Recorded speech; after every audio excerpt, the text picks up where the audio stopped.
бол зогсонгүй байжгаад 8 дугаар сараас гангийн үйлдвэрлэлээ эхэлсэн, 9 дугаар сараас уулуурхай үйлдвэрлэлээ эхэлсэн билээ.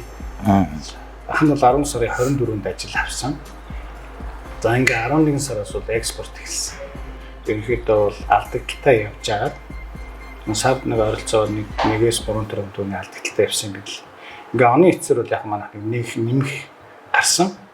Санхүүгийн тайланг бол ингээд бүтэн жилээр нь харьцуулж үздэг. Тэгтэл өмнөх жилийнх нь одоо нийт борлуулалтын орлого 400 тэрбум төгрөг болсон байсан. Төрийнхэн очсон улсууд нь энэ борлуулалтыг явуулахгүй ерөөс дагцсан. Тийм учраас бол борлуулалтын орлого нь 400 тэрбумаас 2022 онд 100 тэрбум болтлоо бол унсан баггүй. Тэгээд нөхдүүд одоо бас 2022 оны 4-5 тэрбум төгрөгийн ашигтай болцсон болгоцсон гэдэргээд яриад. Гэхдээ өмнөх жил нь 80 тэрбум төгрөгийн татвар тайлгнаж ирсэн компаниг ашигын 4.5 болгоцсон гэдэг бол зүгээр амар том уналт гэхгүй. Ерөөсөө уналт.